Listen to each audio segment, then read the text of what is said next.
Buenas noches, mi gente. Woo! Hello. Hey, how's it going? Happy Hispanic So Heritage excited. Month. Hello. Yes. Yes. Happy Hispanic Heritage Month. Happy Latinx Month. Happy BIPOC Month. All that. That's right. I'm Judith Perez, and we are here today to talk about the solidarity that is needed to get out the vote and to turn this election season around. I'm here with some special guests that are very close to me and to my heart. And I just want to note that this is the second to last show before the election. We are how many days out? Who can tell me? I think it's 40. 40 days out to the election. And so we have some special guests tonight that are going to talk about the importance of Black and Latinx solidarity, of Asian and Latinx solidarity, of BIPOC solidarity. And if you don't know what that stands for, that's Black, Indigenous, and people of color. And we're also going to talk about importance of intra-ethnic solidarity and Puerto Rican solidarity tonight too. So to this side, I can't tell with this thing. This is my husband, Dr. Howard Caro-Lopez, and he is going to talk tonight about the importance of Puerto Rican and Latinx solidarity. Good evening, everyone. I'm glad to be here. Yeah. And then we also have with us Zoė ColÓn, who's my moderator, my co-host, my partner in crime, my hermana, who's calling in from Orlando. And she's going to talk about all the important work that she's been doing to get out the vote. Honored to be with you guys today. I can't wait. Thank you. Yes. Yeah. And then tuning in are my buddies in Washington, D.C. We have Jennė Lewis, who is now running for council member at large in Washington, D.C. Jennė, welcome. Hi, everybody. Happy to be here. Yes. And last but certainly not least is my partner in crime, my consulting partner, Ben Cheng, Esquire, who's going to talk about the importance of solidarity across communities. Welcome, Ben. Thank you for having me. Happy to be here. Great. Okay, so let's get started. We're going to talk about the importance of community, the importance of storytelling, the importance of being a united front. And I want to start with you, Zoë, because this is something that you and I have been talking about for a number of years. We've known each other over 20 years. And unfortunately, we are still talking about the importance of building bridges, right? But the good thing about it is that we're here and we're seeing so many extraordinary changes in the last 20 years. Talk to us about why it's important to get out the vote, and especially now. Oh, my goodness. So it's always been about our livelihood, right? About our voices being heard. So I don't think that needs to be said, but this election is literally it's a matter of life and death, the way I feel about it.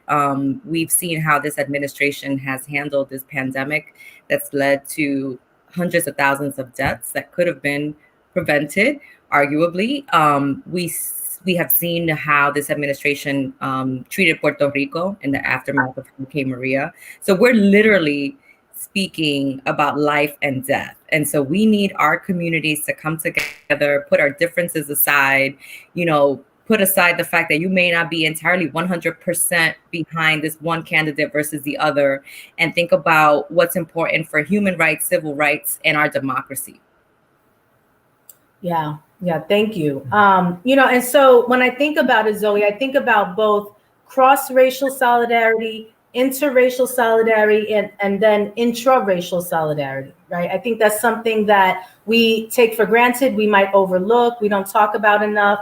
And so I want to ask you, Howard, what is intra-racial solidarity, and why is it important for this conversation tonight and for the election season? Well, if we're talking about intra-racial, meaning within the group, I think that gets to an important conversation that I think about, especially those of us who are trying to better understand how Latinos participate in the electoral process.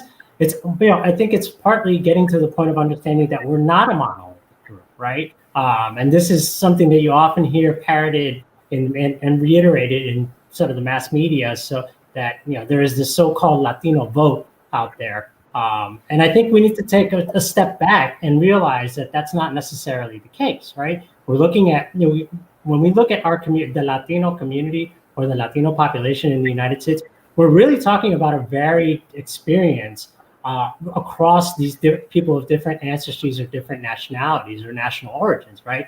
And Florida is a particularly good example. And I know Zoë can certainly speak to this based on her experiences being down there, right?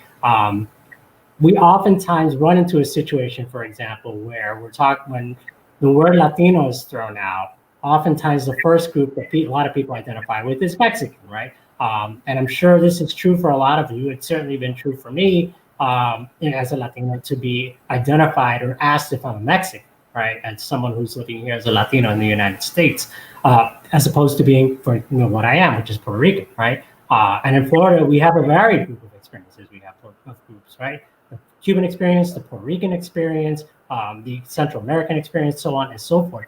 So when we talk about intra-group solidarity, the first point is to understand that there are these distinct experiences, and part of building coalitions is understanding that those differences exist even within our community, and then building upon where there are lines of commonality, identifying where are the common experiences, whether it's otherizing, whether it's speaking to experiences of discrimination, so on and so forth.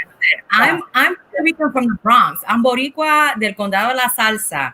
And so coming to Orlando has been really eye-opening for me as far as my own Puerto Rican identity. So even within the Puerto Rican identity, right, there's all these different facets. And it's interesting because when I got to Orlando, you couldn't question my identity, right? But then as I started to do this work in this particular community where we have this huge mass exodus out of Puerto Rico into Central Florida, and particularly Kissimmee and Orlando, the experiences are so varied, like you said.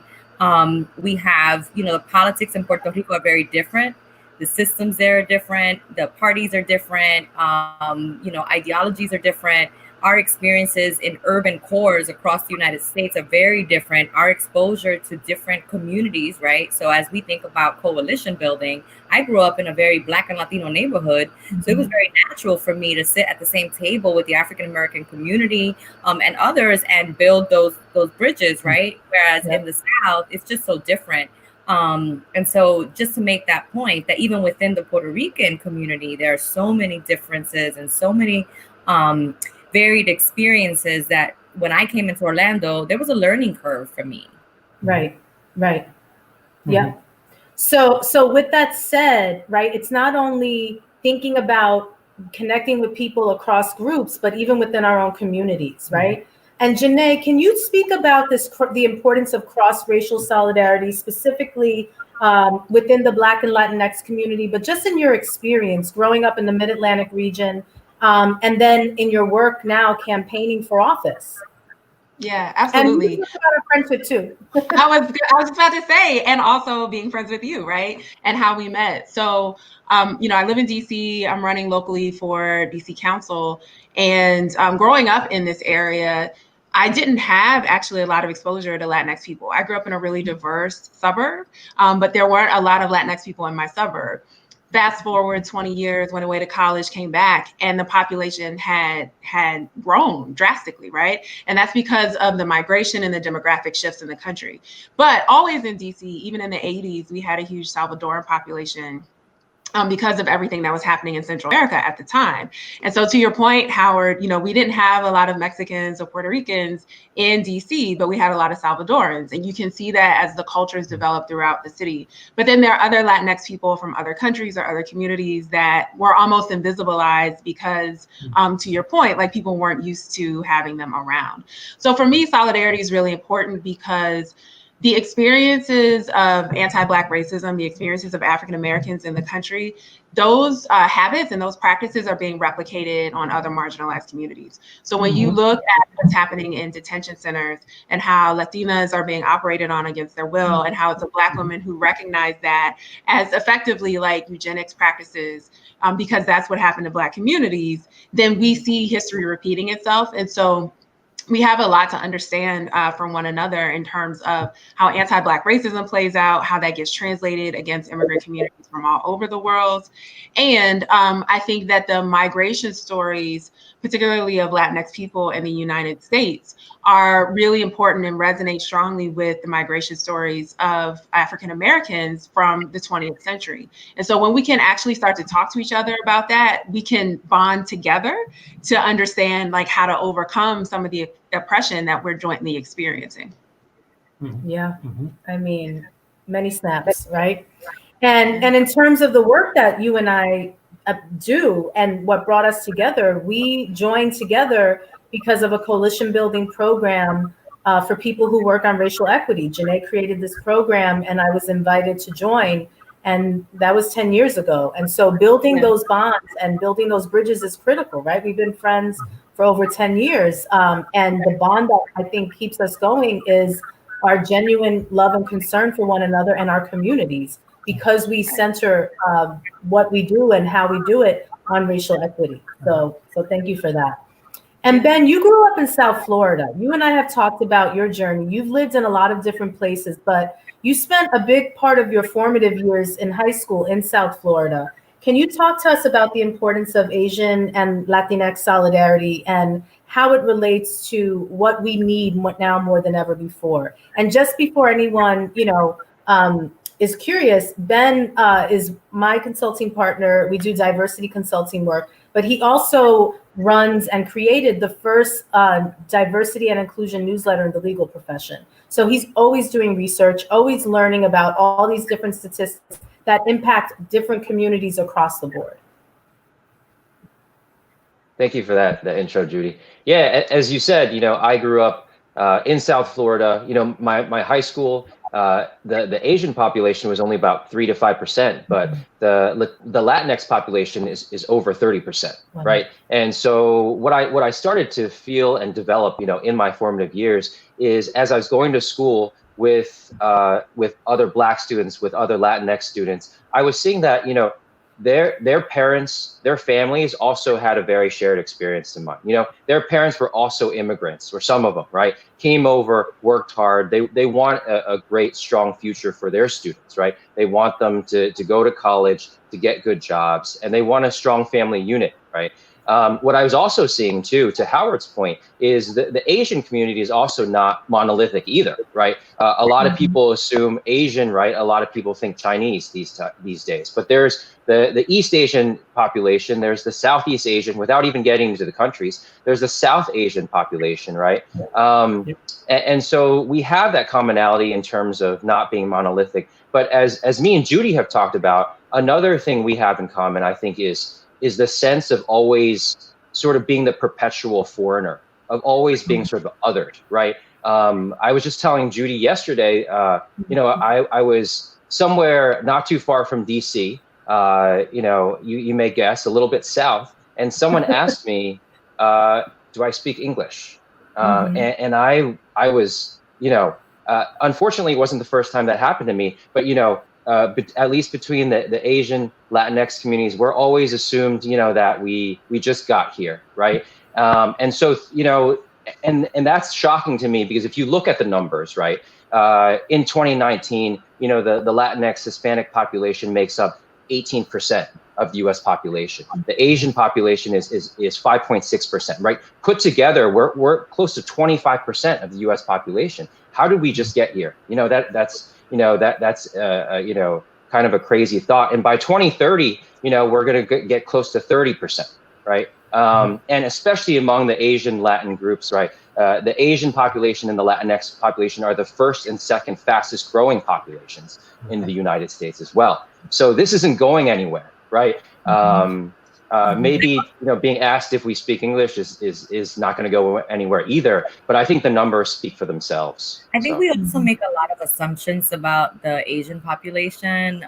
So I would say the vast majority of folks that really don't understand the diversity within the Asian population and about class and race within the population, we automatically kind of tokenize, you're the token minority, so it's, oh, you guys are the doctors and pharmacists, and so you guys are okay, and you don't you don't understand our struggle. And so there's a lot of that happening even within minority communities. And so there's absolutely a need for us to find intersections and talk about them and get to know, as we should with every community, obviously. But there's a lot of opportunity there as we continue to grow, and together, with three, plus the indigenous population, really become close to being the majority in this country. I think 2050 is what's projected, right? That's right, 2050. together will actually become, I think, 50 something percent of the entire nation. So I think it's really important for us to get to know our groups, and find intersections and similarities. And just a real quick note about the Latino community. There's pros and cons, right, to using that pan-ethnic term. So when it comes to building political power, we want to say, yes, we have Black Latinos that are involved in the Black Lives Matter movement, and that's going to help your cause, right, and vice versa. And so I think there's power in numbers, right? But we're absolutely treated as a monolith. And so even the other day, I was on a call exactly about this topic. And, there's someone who's producing videos, but the videos are all in English. And, Florida is a battleground state. Florida is probably the most important state in this election. And the product was in English, and beyond that, if you want to get very specific and you really truly want to speak to the newly arrived Puerto Rican or Venezuelan, you also have to think about dialect. Right. And even generation. And if you're talking about the Cuban population, you have some folks that are conservative if they came in a certain wave, right? Versus folks that come in a different class and a different time.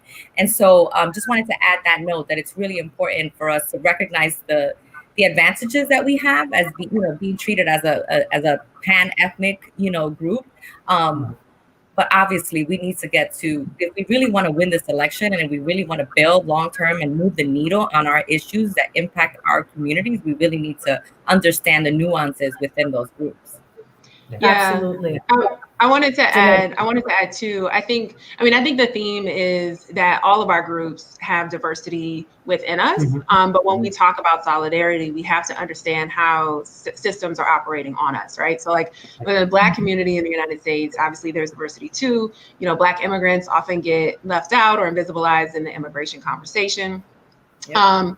And then, there is a diverse range of political beliefs within the Black community, even though, Black people, the statistics say that Black people vote as a block, but that doesn't mean that there is just sort of this uniformity of thought or opinions around what's necessary, right? And I think a part of that manifestation is Black people's historic and present day recognition that, engaging in the political system in a way of solidarity is one thing, but how we operate within our communities is something else, and be able to create that diversity. So it is a tension and it is a push and pull.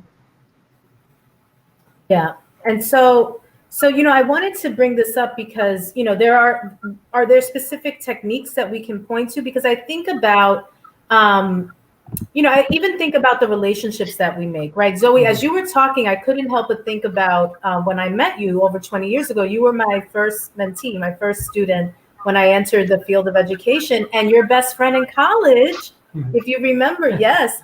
Your best friend in college is, one of your still best friends is a Cambodian woman, right? That's right. And the differences between you were very, very slim. You were like, twins, right? And, part of that experience, I think, was, even though you grew up in the Bronx, you and your best friend had a lot of similarities that helped you get through a very tough academic institution. You went to an elite institution, and you and your best friend were able to get through it together, even though you came from two different worlds, so to speak. So, as you were talking about it, I was thinking, this kind of solidarity, I think we often take for granted. I actually wanted to add, if I may, that exposure is key, right? Because had I never, met someone from Cambodia, I wouldn't have heard that story. And the fact is that her family had to flee Cambodia because they were in the military, and they were, the government wanted to kill them, right? And so they had to pretty much cross borders and leave the country, and they were refugees, and mom was pregnant with her, so when you hear those stories, like, oh, wait a second, that's very similar to what's happening at the border here, right? And she was brown skinned, so it's like, oh, you're Asian but you're brown, okay, so is important, right? So we don't, and that's what's in some ways inhibiting the Black-Brown coalition building in at least in Central Florida. I think it's a little different in South Florida and other parts of Florida, because people are not necessarily coming into contact with one another.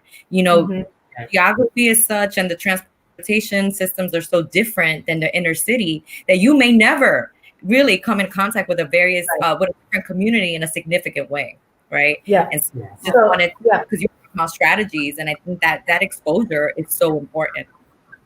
Yes. So, you know, Zoe, I lived in Central Florida. My first job was community organizing in Polk County. Okay. Yeah. Mm-hmm. So I feel what you're saying.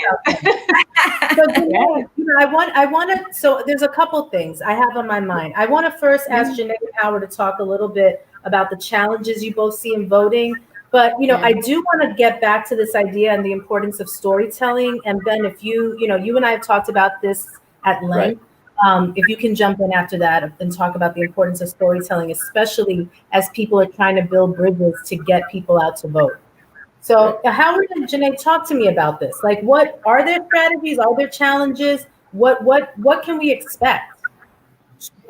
So I guess I'll jump in here from the voting perspective. I mean, I think it goes without saying we all know that voting, just as a general matter, is a challenging thing in the context of the pandemic, right? You know, whether we have fears about going to the polls and what that means if we're in close contact and not socially distancing. But then beyond that, the technicalities of trying to cast a ballot by mail, which in some places has been very easy, where state boards of elections actually go proactively mail them out, and then in other places you have to actually request them. And in some places they're doing everything possible to try to restrict that. So it's kind of that in and of itself is part of the big challenge here. But beyond that, it's just also thinking about the reality of voter suppression, which for those of us who have been here in the States for any period of time and understand the political process, it's sort of a historical feature, right? Definitely true in the history of African-American disenfranchisement over the years, but increasingly true for Latino communities and even for Asian-American communities as well. And so part of it is understanding what the different types of voter suppression are out there that people have to be wary of, whether it's getting kicked off the voter registration ballots, whether it's getting bad information about how to vote or where to vote, whether it's seeing disinformation about candidates, in other words, false information, propaganda, which is an increasingly big problem in social media right now. And it's starting to affect not just the broader population, but specifically targeting Latino communities. There are a lot of challenges out there. And then now more recently, we're starting to see good old-fashioned voter intimidation at early voting locations. This was something that just recently happened in Virginia. Yeah. Jennė, what do you think? So I agree with that. I mean, when we talk about voter disenfranchisement, it's all the little subtle things. So I've been a precinct worker in 3 states. I'm including DC as a state because I'm future oriented, right? So North Carolina, Ohio, and in DC, and it's all these little pieces of misinformation. I've been in North Carolina, I was in a precinct, and there was a man who had a very thick Spanish accent, but he spoke English fine.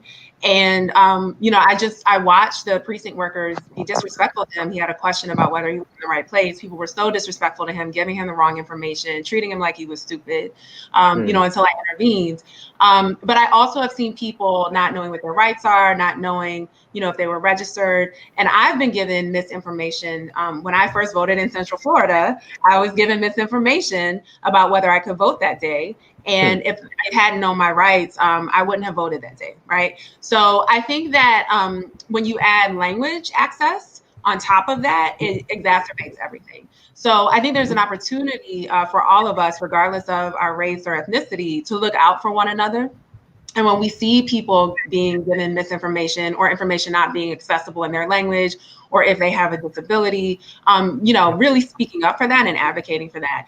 And in my campaign, it's hard because some of these things cost money, right? So I've been talking with folks about how to make our videos accessible, how to translate our information into Spanish, into Amharic. And so I would not say that we've been as successful as I like because it is expensive, but we have tried to at least translate our core material in different ways so that people can access it.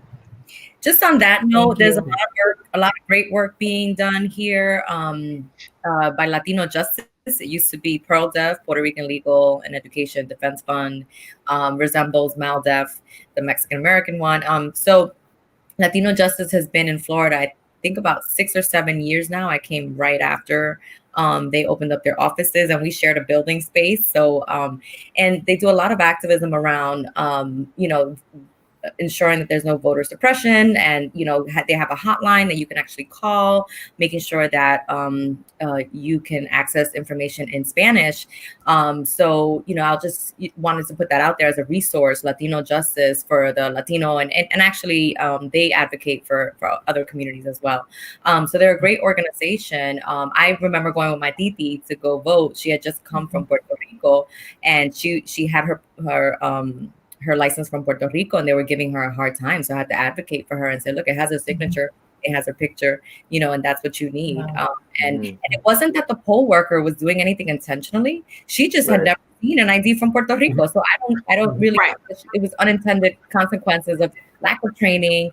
People, there's this huge wave of people coming from Puerto Rico. The poll workers are mostly non-Latino, right? And they're just like, what is this? What's going on? You can't vote. So just wanted to give a shout out to Latino Justice for their work, and of course to Jennė for doing that work, because we need more of our own people out in polls.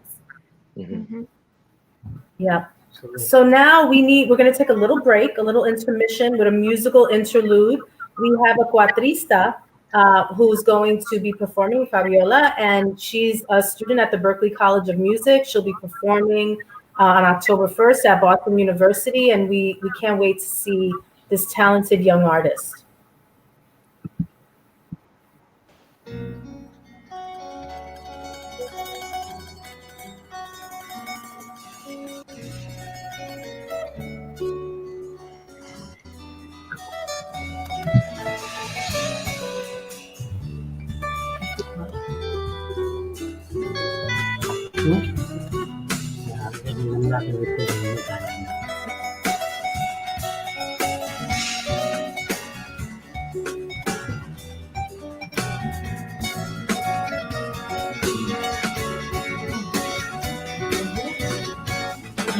Estoy aquí, salí de mi eterno hogar a caminar. El sol salió, no es igual que en mi hogar. La música me refugiará al otro lado del charco. Aprendí a hacer lo que nunca fui. Aquí descubrí lo que es sufrir y amar y vivir. Al otro lado del charco aprendí a hacer lo que nunca fui. Y aquí descubrí lo que es sufrir y amar y vivir.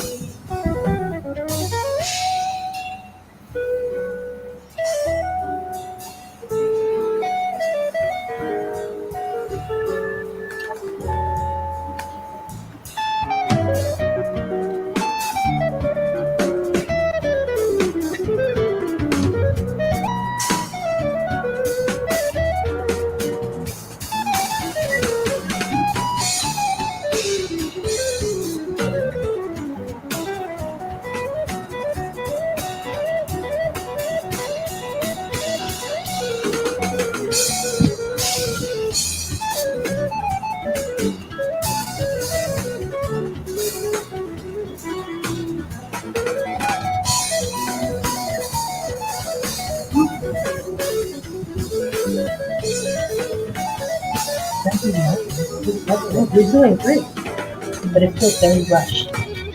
So we'll take our time.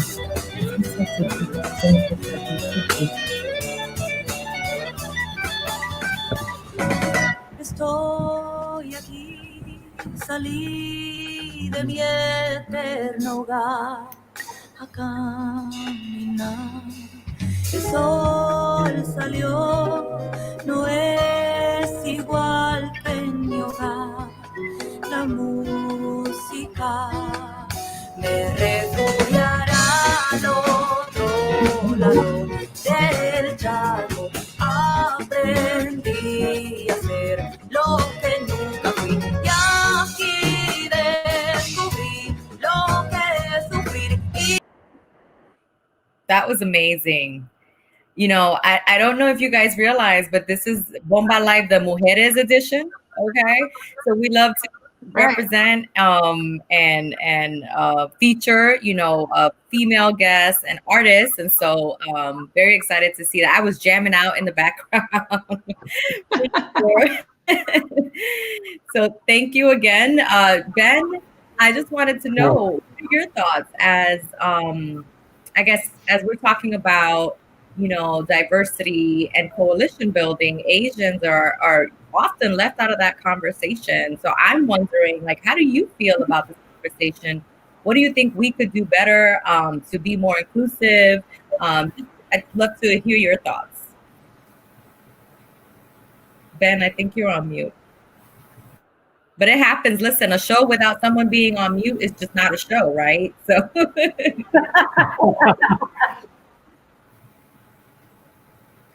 Well, it looks like we're having an audio issue. Maybe an audio issue. now you have to perform. All right, we'll get you back on in a second. Hey, Judy Howard. How's it going? Hey, can you hear us okay? Yep, I feel like we need to combine your names too, like Judy Howard. Yeah. So, you know, I wanted to okay, oh, what's that?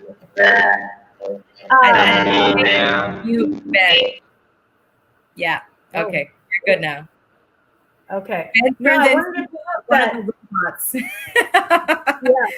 Well, you know, while we're waiting for Ben, you know, one of the things that that I wanted to bring up is that Howard's been writing, you know, a lot of commentary in Puerto Rico about the issues that are happening over there that people don't even realize are happening over here, right? And so, you know, even again, we don't tell enough stories, right? Do you want to just speak about that real quick while Ben gets set up again? Well, sure. I've been given the opportunity to be an opinion writer for an online newspaper that just started about a year ago now. It's called La Voz Digital.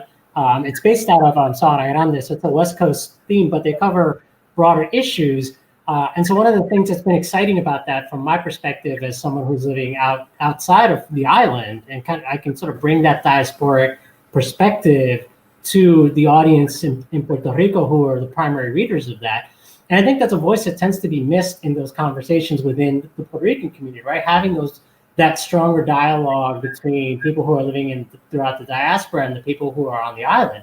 And so my goal is to really be able to shed light on also issues here in the States that have an impact on people in Puerto Rico and the Puerto Rican population more broadly. And at the same time, also to be able to communicate what's going on in Puerto Rico to audiences over here who might be interested in learning more about some more specific issues down there. Right, and I bring that up because I don't think in Puerto Rico, they're not, you know, they may not even be thinking about this cross-racial solidarity that is needed, but then they come and move to places like Florida. They come and move to places where there's a large African-American population or a large Asian population, and they don't know about the histories of cross-racial solidarity, right? And that's why it's so important to have these stories told.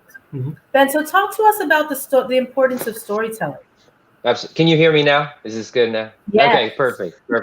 Yeah, so I'm back. Thanks for dealing with my technical difficulties. But yeah, to address your question, Judy and Zoe, I mean, I completely agree. Asians are a lot of times left out of coalition building, and I think one of the weaknesses there is exactly what all of you have targeted. Like I think there's a lack of storytelling, and I think they don't appreciate necessarily the power of storytelling. And you know, the story that you told just in this segment, Zoe, about you and Judy talking about your best friend, your Cambodian best friend, like you would have not known about a Southeast Asian type experience that was very similar, you know, to other Latinx, you know, stories and backgrounds. You would maybe stereotypically we would have assumed that person was maybe Chinese and, you know, focused on being a doctor, or their parents were, you know, middle class. So, you know, the power of storytelling allows us to empathize. And I think it really connects us and transforms us, you know, moves us into, for lack of a better term, you know, the other person's shoes, and allows us to see our commonalities. And so I think, like, at least within the Asian population, we need to tell our stories more, you know, and especially in this environment where you have social media, you it is more, it's easier than ever to do that. But, I found, especially in my work with Judy, the more you give, the more you tell, right? The more other people will give back to you because they feel connected to you. So I do want to add that oftentimes systems and folks in power very much intentionally pin us against one another, right? So, we created this table and we're influential. And by making this group diverse, we're going to add one African-American or one Latino. And that limitation, right, that limited representation that is probably not representative of that same ethnic group, but across different class and gender, right? So let's not even go there. Also creates the feeling that there's just that one place at that table and who's gonna get it, right? And so if it was occupied by African-American or a Jamaican, or all of a sudden the Latina comes in, people start to feel, right? And I think this is human nature, but also systems are set up this way, right? That scarcity, right? That the idea that there's that scarcity, so that if someone else comes in, a minority comes in, that somehow it's that the, you're compromising something, somebody's losing some kind of influence. It's zero sum. Right. At somebody's expense, exactly. And so that happens a lot in places like the South. And so I just wanted to bring that up, because beyond the storytelling and getting to know other groups, you have a very much newly arrived community that's just starting, to what's called, I guess, the browning of America, the browning of Florida, because it's been a black-white dichotomy for a very long time, right? And there's so much work to be done in that space. And this, Jennė, you spent time here in Polk County, okay? Yeah. And so it's just now that brown faces and folks from other groups are being allowed into those spaces, but it really creates this tension between groups, right? Because of the idea that there's scarcity and that your place at that table might take someone else's place away. So that is a lot in the South, and I think that creates a lot of barriers for coalition building here. Yeah. So I think, something that we're seeing in this campaign cycle in DC, it's the first year that we've done public financing in DC. So the city will match donations from DC residents 5-1 if you participate, as long as you don't take corporate money or PAC money. And so because of that, it's enabled a lot of people who wouldn't otherwise be viable in the campaign to be able to get in. So in my race alone, there are 24 people running for 2 seats. And it is one of the most diverse, I would say, cohorts of candidates that the city's ever seen. So there are there are 2 Latinos, 2 Latinas. And I apologize to anyone watching from DC if I mess up the count, but it's like a new person joins the race every day, right? There are Asian Americans. There are people whose parents were immigrants. There are immigrants of all races running in this race. And so it's just really beautiful to see the diversity, which means that all of our people, all of our communities really have options, not only in terms of the folks that look like us, but also among other folks to really see how they're able to engage with us about the issues that are relevant to our community. We live all over the city, we're different ages. And so I think that going back to our earlier point around solidarity, when we're looking at, should our local city or state have public financing? Should we change laws to make the political system more accessible? We all need to be on board with something like that because it benefits all of us and gives all of us more options. Yeah, thank you. So what resources are out there? Basically, we've talked about a lot of different things. We talked about storytelling. We talked about cross-racial solidarity. We talked about what is going on in our community. Where can we find these resources? Ben, you go, and then we're going to go to final word. Yeah, absolutely. Yeah, I mean, I think Jennė did a great job talking about now our access to different candidates that may look like us and that may share the same values. And so before we can even get there, right, we need to make sure that we're all registered and ready to vote, right? So I just want to share, that you can't get there without the basics. So, a couple resources I want to share. The first is iwillvote.com. I was on there today, just double checking, and you can make sure you're registered. You go there, you pick the state, you pick whether you want to vote in person or in mail, or you need an absentee ballot, whatever you need, and it walks you step by step through to double check and to give you directions, right? Another resource, especially in this, in this time of COVID, I think the statistical polling site 538 does a good job keeping track of the changes that COVID has made on voting and what's new, what's not new, and you can get sort of a across the U.S. View of that. Howard brought up, the insidiousness of misinformation, and there's so much social media and so much information out there. So it's important, to fact check. So you can go to factcheck.org to try to figure out if what people are saying are correct, if you care about facts, that is. But I think we all do. So that's one important resource. And I have to, you got to give credit where it's due, even though the social media is creating more disinformation. A lot of the platforms these days have, on the top, especially now, it was National Voter Registration Day 2 days ago. And so they're trying to make it easy to get registered and, to be a voter, to make a difference in this next 40 days. So you can do it that way too. Awesome. So we're wrapping. Thank you for that, Ben. So remember these resources. We want to make sure that people feel empowered now to talk to their neighbors, talk to people who look different from them, and think about the importance of Black, Indigenous, and people of color coming together, especially now more than ever before. What final words do we have, Howard? You and I have talked about this at length, because we're married, we talk about this at home. Absolutely. Where are you going with this? Well, absolutely. I think at the end of the day, what all of us, I think, are trying to say here is that, and to the point of storytelling, our identities shape the way in which we vote, but we don't vote our identities. We vote on what things that we care about. And the more we hear about how our identities are shaped, the more we will realize that we actually have a lot of interests in common, even if our experiences are a little different. Yeah. Jennė, thank you.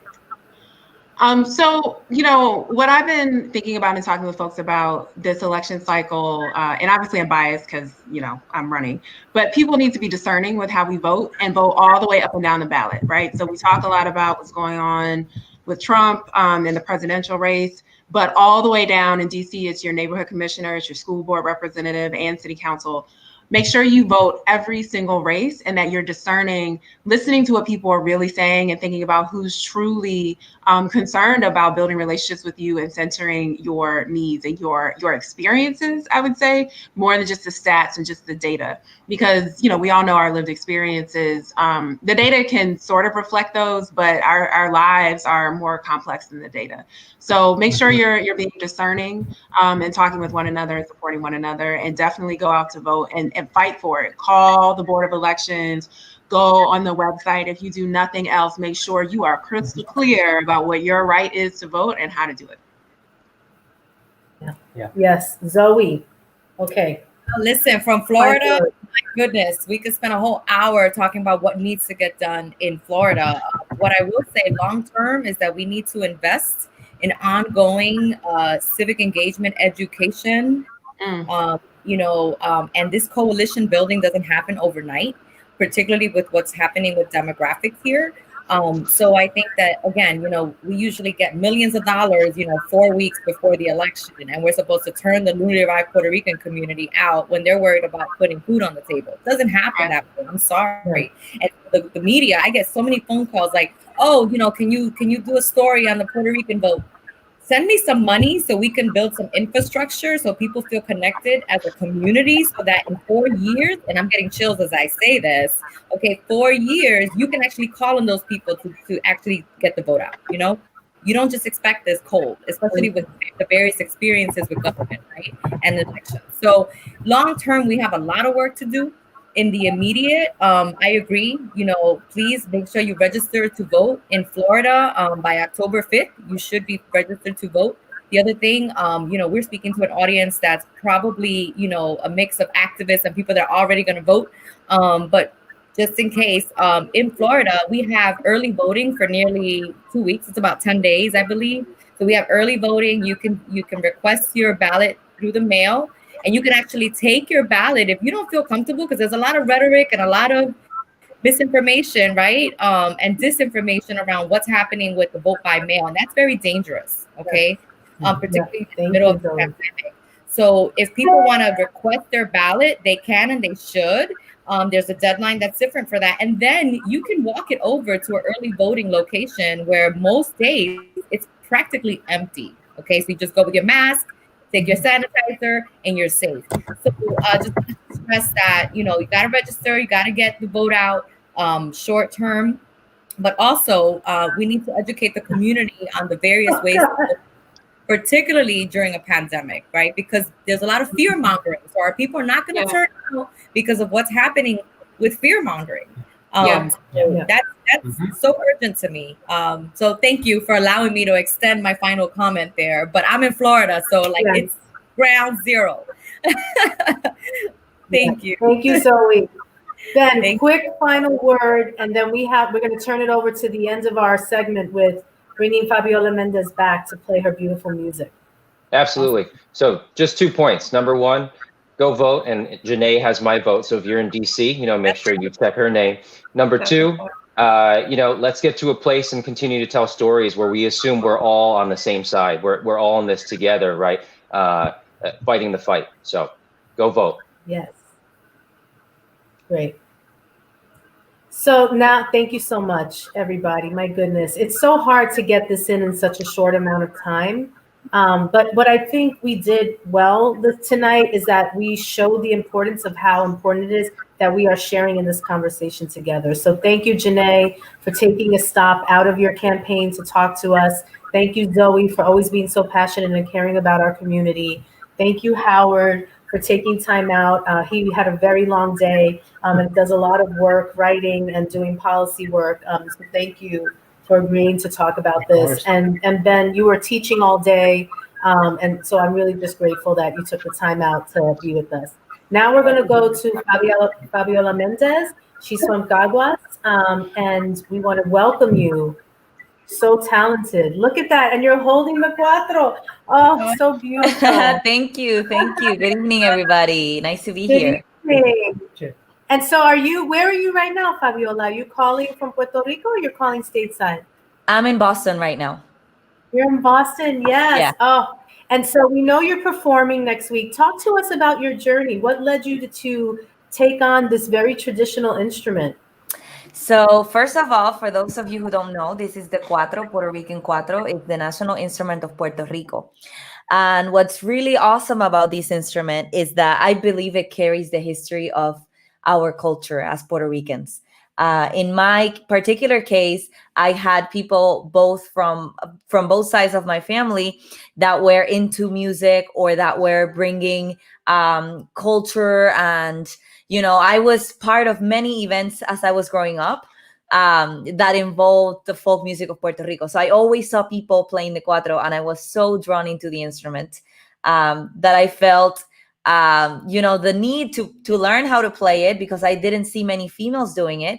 And because of this, that I'm saying that the cuatro, I believe, carries the history of our people.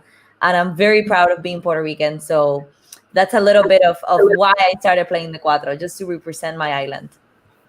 And when you were playing, when the video came on, I was jamming and I felt like I was in a jazz club too, right? So tell us more about those influences in your music. So I moved first of all, I was born and raised in Puerto Rico my whole life. I moved to Boston in 2014 to study at Berklee College of Music, which is an awesome school for music. Mm-hmm. And I had the privilege of being the only person that played this instrument, and also the first person that graduated in 2018. I became the first person to graduate with this instrument, which is such an honor and also a big responsibility. But while at Berklee, I had the opportunity to meet people from all over the world, all styles of music, all different instruments. So I feel like I was able to, como uno dice, como que adquirir y respirar toda esta música. Yeah, like I was around so much that I was able to make it and fuse and make the fusion into my music. Exactly. Entonces tú les enseñaste a ellos en el Berklee College a tocar el cuatro. Is that what you're saying? Well, I mean, no one knew what the cuatro was, but I always say this. I've been playing cuatro since I was 6 years old. So wow. I knew the mechanics of the instrument. I knew how to play my instrument. Now I needed to go more in depth into music, composition, improvisation. And that is a topic that any musician, like, it doesn't matter what instrument you play, it's a language that we all speak. So I was able to study with guitar teachers, but I also like met and studied with like saxophone teachers and drummers and percussionists and pianists. So having all this like diverse input into my instrument and into my music, it was an honor, and it's what made me play jazz, I guess, with the cuatro. That's wonderful. And where can people find you? Do you have a website and your social media handles? Like, where can people? I do. So my website is FabiolaMendezMusic.com. And you can also find me on Facebook at Fabiola Mendez Music. So yeah. Okay. All right. Well, I hope you will bless us with a live performance. I will. Yes, of course. So I will play a song that I actually just released yesterday, and it's available on all digital platforms. You can find me as Fabiola Mendez. The song is entitled Reconectar, which translates to reconnect. And it's in Spanish, but I'll translate briefly what I'm talking about. I feel like this time in quarantine, let me rediscover myself and reconnect with many aspects of my life, such as my music, particularly. Like, I was able to compose so much more because I had so much more time and energy. I was able to reconnect with nature and just take that time to breathe and to, be myself and be with myself. And I wrote this song as, sort of looking at the positive side. There are many harsh things that have come from this, but there are also some beautiful things that we all have had the opportunity to experience thanks to this time that we've spent quarantined. So this is entitled Reconectar. I hope you enjoy it.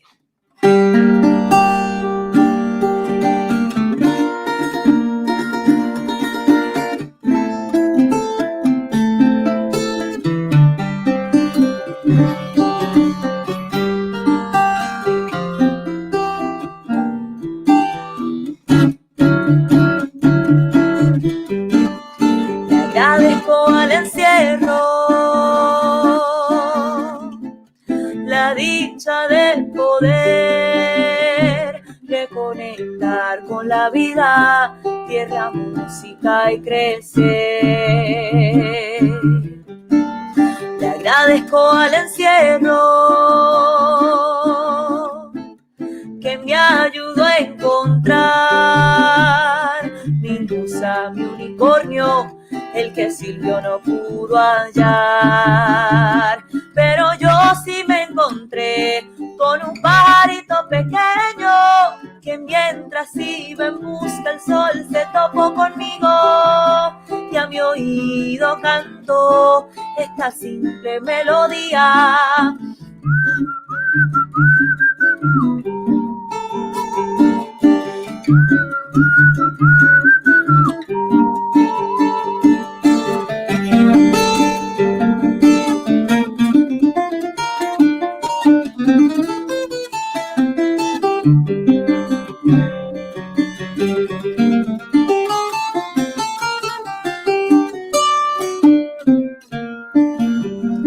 Le agradezco al encierro, silencio y soledad, que entre tanto bullicio no lograba escuchar. Pero yo sí me encontré con un pajarito pequeño que mientras iba en busca del sol se topó conmigo y a mi oído cantó esta simple melodía.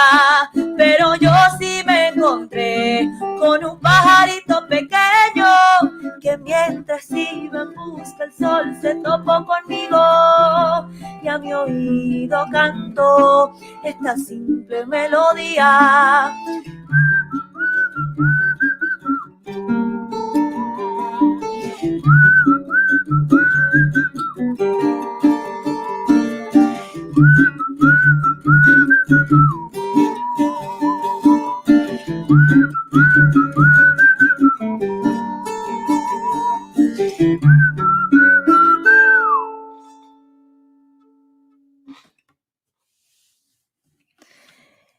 I'm on mute. That was so amazing. Thank you so much, Fabiola. Thank you. And you have someone in the background running around there. Who is that? Yes, that is my puppy, Naima. Naima, I love it. Well, I'm also a singer, and so any musician who is sharing your heart and your art, I love it. And I'm curious, you mentioned like all of these different folks that you met in Boston and other influences. Can you tell us one or two people who are your influences, either from Puerto Rico or from other places? So I guess like my top influence is Miguel Zenon, which for those of you who don't know him, he's a jazz saxophone player. He's from Puerto Rico. And he does a lot of fusion with like Puerto Rican traditional music and with jazz. So I really admire him. And he also explores a lot of these different aspects of his identity, which is something that I'm currently working on in terms of my artistry. And then another one is Silvio Rodriguez, which is a singer-songwriter from Cuba. And in that song that I just sang, I quote a little part because he has a song that's entitled "A Unicorn," and he talks about this unicorn that he lost and he was never able to find it. And he's asking everybody, please, if you've seen my unicorn, please let me know where it is. Please get it back to me. And a lot of people have wondered, what is the unicorn? What does that mean? And for me, it's the muse. It's the muse. And in this time, like I guess I was saying that in the past 2 years, I've been struggling with finding my muse because I was working a day job and I was doing a lot of other stuff that didn't allow me to have as much time to write music. Yeah. But during quarantine, I was able to find my muse. So in the song that I just sang, I say, I'm grateful to this time in quarantine because I was able to find my muse, my unicorn, the one that Silvio wasn't able to find. So that's beautiful. Inspiration for me. Yeah. Thank you. Also, I'm super impressed at your whistling skills. Like, much respect. Thank you. Thank you. Absolutely.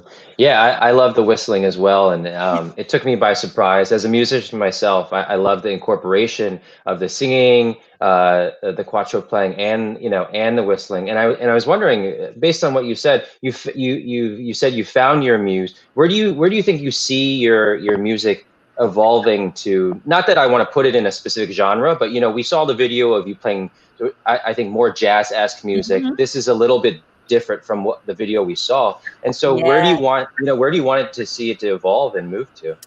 I would classify my music as Latin jazz because I feel like that's a big umbrella.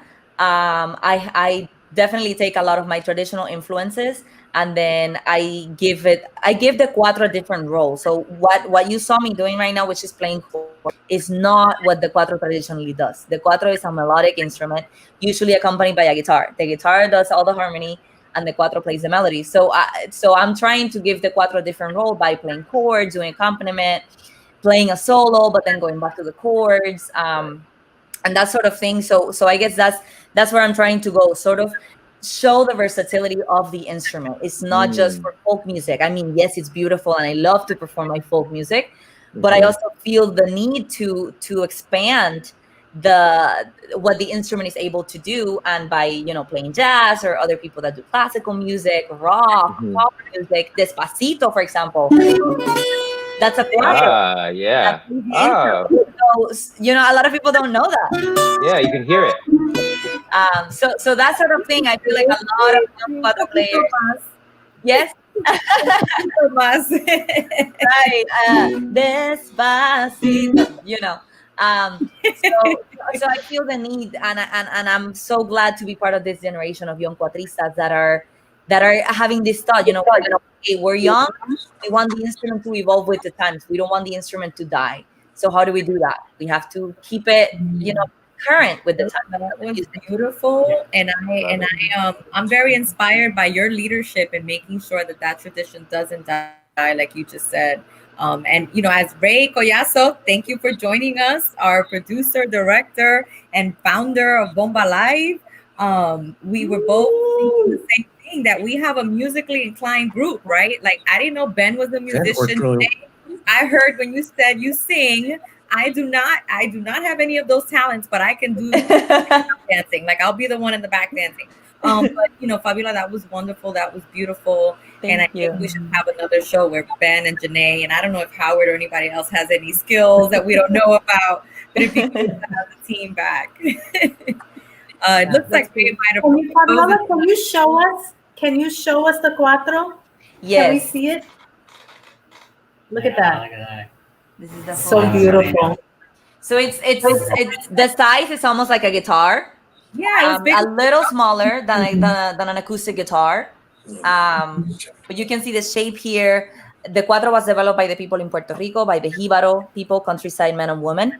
And this side over here, I always like to say it because they got inspiration from the European string instruments. So they wanted to mimic violins and cellos and wanted to make our instrument as elegant as possible. So that's why you can see the shape here that's similar to a violin. And it looks like is it 10 strings, Fabiola? Yes, it's 5 double strings. Yeah, so 10. Got it.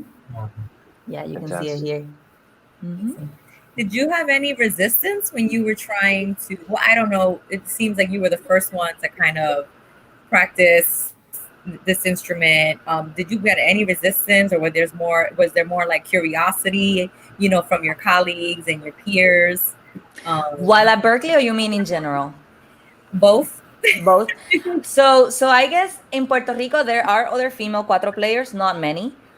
There's one that's Maribel Delgado. She's a huge inspiration for me.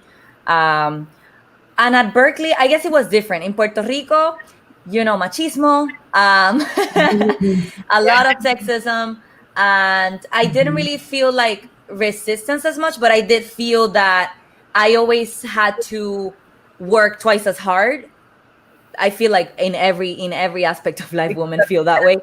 Yes.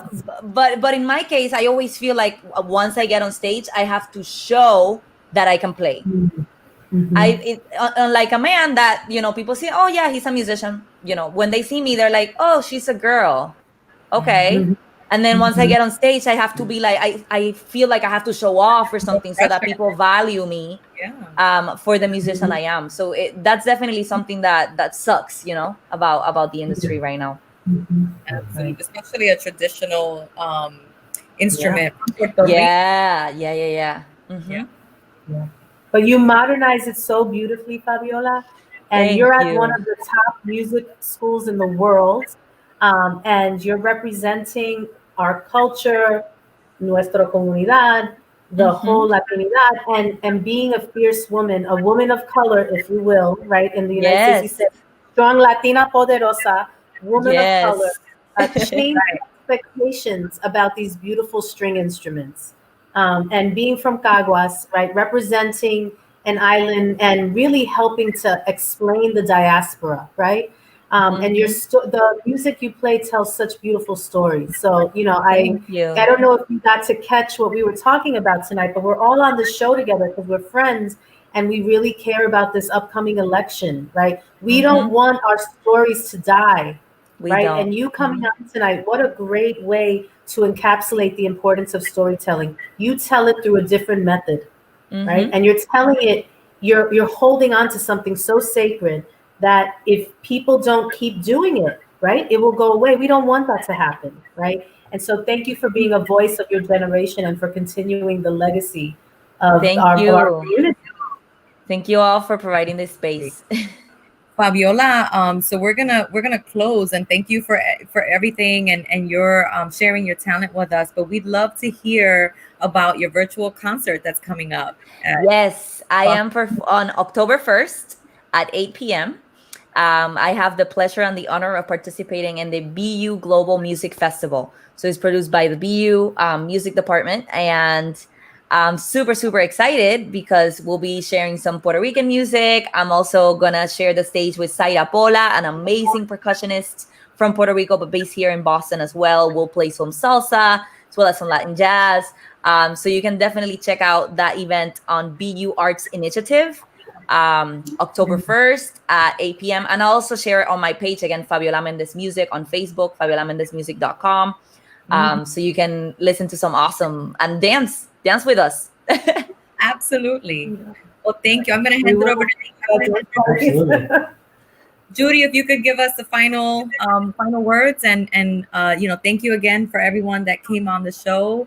I co-host with Judy, and today we're missing our third leg, right, of the tripod, which is Dr. D. Denora Nieves. She couldn't join us tonight, but she'll be back for the next one. Judy, please, closing statements, and thank you all again. Yes.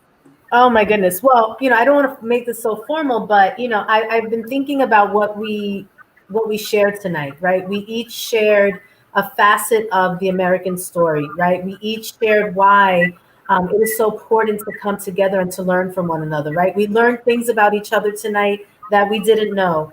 Fabiola came on and created a voice of expression, right? To really kind of capture the beauty of really holding on to your culture and your heritage, but also sharing it with others who didn't know about it, right?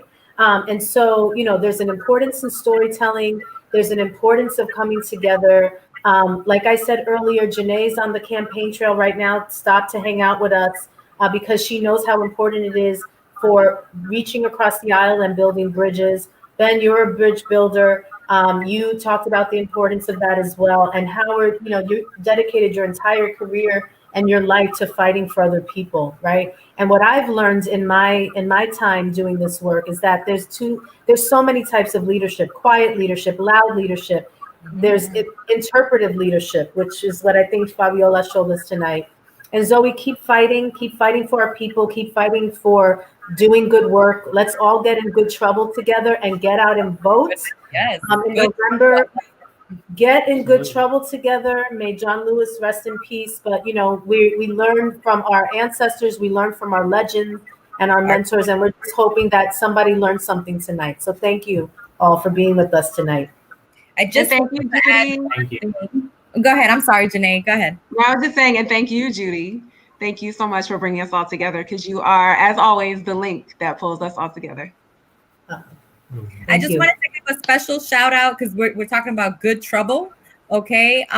So recently, just 2 days ago, I think it was, there was a local school in the heart of a predominantly Latino community here in Orlando, named after a Confederate soldier, Jackson Middle School. So this community fought. There were people in the Puerto Rican Black community that have been fighting to change that school name for probably almost a decade now.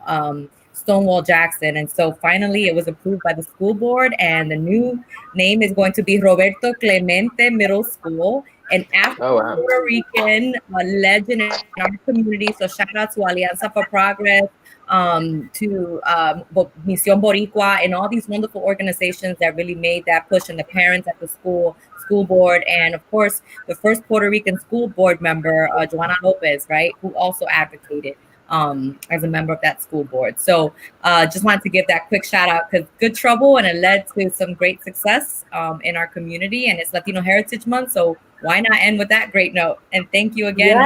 Yes. Thank you. Thank you, everybody.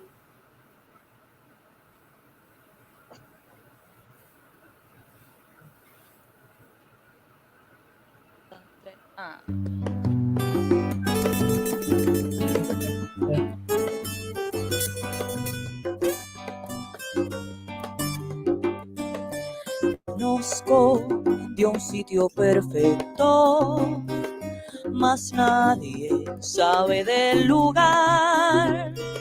Sirenas cuidan mis secretos, los guardan entre cielo y mar.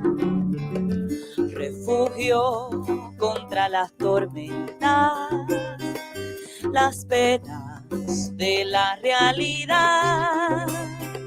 Solo ella puede comprenderme. Olaya, la reina del mar.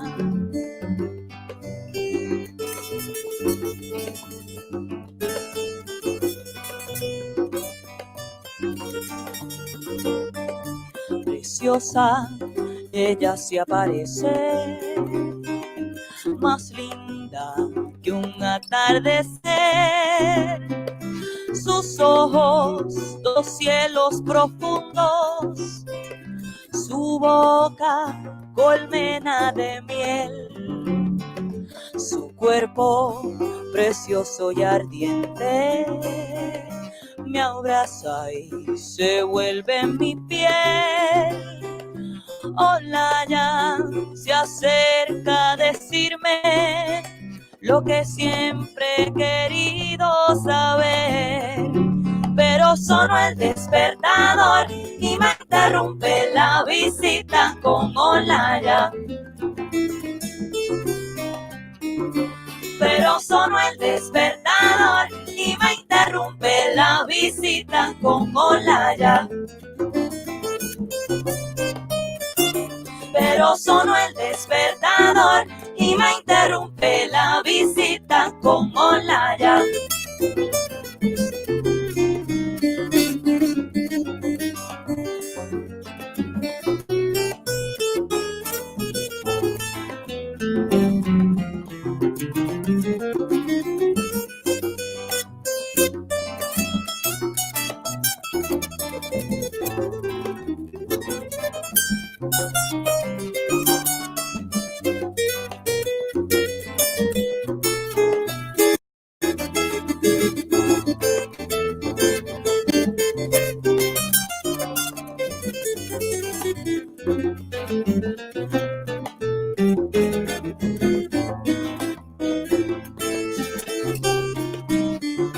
Pero sonó el despertador y me interrumpe la visita con hola ya. Pero sonó el despertador y me interrumpe la visita con hola ya. Pero sonó el despertador y me interrumpe la visita con hola ya. Pero sonó el despertador y me interrumpe la visita con hola ya.